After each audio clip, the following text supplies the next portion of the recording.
The Republic of Georgia passed a controversial anti-discrimination law back in 2014 aimed at protecting gay, lesbian, bisexual, and transgender people. What was the impact of this law? It was a first step in a program, we fear, because it was presented as a Georgian invention in many ways. But we know for sure that it's part of an international program aimed at attacking traditional values worldwide. And we fear that this is a fundament upon which the entire anti-family, anti-Christian, anti-traditionalist agenda is to be built. You say this law is part of an international agenda. What is that agenda? To destroy a family. I believe we are no longer in a war or in wars with countries up against each other. I think there's only one war on this planet, and that is between the life culture, the family culture, the humane culture. And I don't care if you're American or Georgian or Muslim or Christian, and the anti-family culture, the death culture, the culture of consumerism and hedonism, which makes us all very unhappy if we follow it. And the front line of that war is no longer found on the geographic map of this planet. The front line of this war is in every living room and in every bedroom where your wife and my wife, our children sleep. And we are all to choose which side do we want to take in that war. You know, 25 years after the collapse of the Soviet Union, do Georgians still view America as that shining city on a hill? Look, when we grew up in Soviet Union, we longed for the West. Our anti-Sovietism was never Russophobic.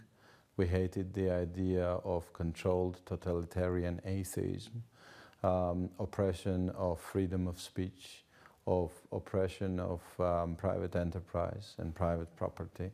These were all things that made us want to break free from Soviet Union. And the light we were seeing was the West, which was pro-freedom of speech, pro-free enterprise, pro-private property. And what a metamorphosis. In these last this year is going to be exactly a quarter of a century that Soviet Union fell apart. And during these 25 years, in our quest towards the West, we sometimes can hardly recognize it. Because sometimes we feel like freedom of speech is much more under danger in the West than in our parts of the world. You can no longer freely express your opinion about what's shameful and what is disgraceful, and you are crucified for that. You know, and to that point, if you said homosexuality is a sin, which is something people, 10, 15 years ago in America had no problem saying, but today you'd be ridiculed, even prosecuted. I would even take this further and say that the whole concept of sin is being abolished. Where is it? The metamorphosis in English language is staggering. I studied it since I was a child, and I remember that shame meant shame. In modern English, when someone says it's a shame, he or she means it's a pity. So we see a gutting of the concept of shame. And therefore, that's not the West we were thriving towards. Are you against all things Western, all things American? We are not saying we are against West. I always say I'm a big enthusiast of selective Westernization of Georgia. We need to take from the West everything we need to learn from it. For example, on the institutional reform, on the technology side, God forbid, when my tooth hurts, I get treatment by anything but Western-produced equipment. But everything that is harmful and counter to our country. And we need to give, in a way, ourselves that right to be selective. So, hey, to my dismay, the moral condition of Western society is very alarming. I don't think mankind has seen in its entire history such an embarrassing statistic on the marriage side. And so we need to give ourselves the right to say, guys, we want this part, we don't want this part. Hence, when it comes to our dialogue with the West, we are saying we'll take all the productive, progressive things from you, but we'll throw in garbage all the nonsense. And unfortunately, in this particular case, this means your current pseudo-moral standards need to stay outside of Georgia if we want to maintain the family institute as it always has been in Georgia, and we will do this. But Georgia is no stranger to such cultural invasions, right? We have been dominated by other superpowers, by other cultures, perhaps even deeper cultures than the American culture for centuries. The Ottomans, the Persians, the Greeks, the Byzantine Empire, the Romans, the Mongols, the Russians. You know, you've had all of these influences over the centuries. How has this small country managed to remain so strong? The reason Georgia remained what it is,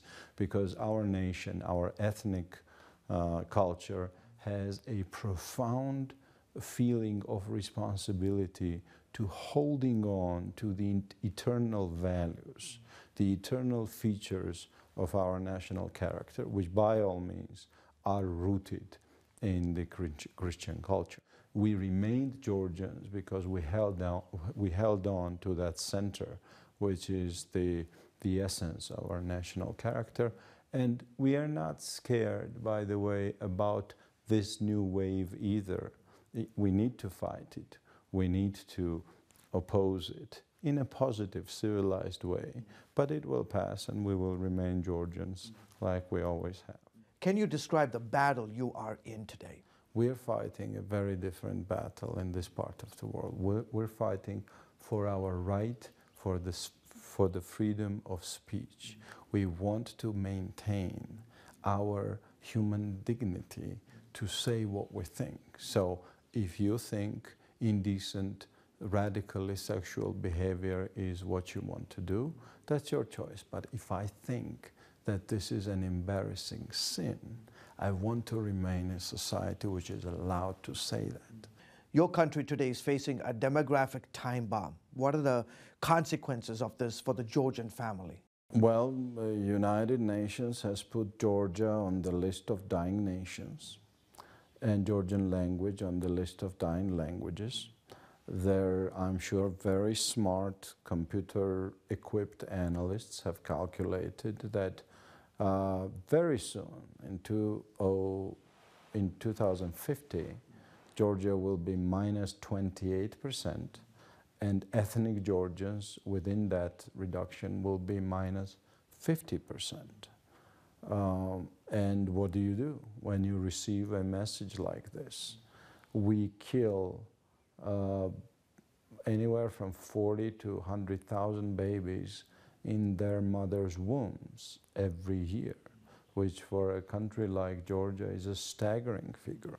These are all results of an uncontrolled, irreversible tsunami of liberal mainstream media propaganda that Georgia has undergone after the breakup of Soviet Union. How do you reverse that? How do you escape from that? How do you prove these United Nations analysts, with all due respect to them, wrong? You marry your wife and you try to have as many children as you can.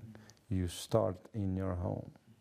And it is a tremendous lie to believe that all of this is happening to us because we're a poor country.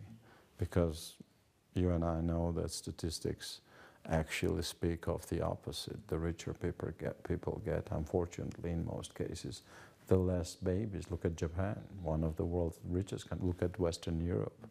So it's not the economic hardship that is wrong with us. Something else is wrong with us. And that something else is giving up on the main joy. Look, people say they want hedonism. I'm a hedonist too.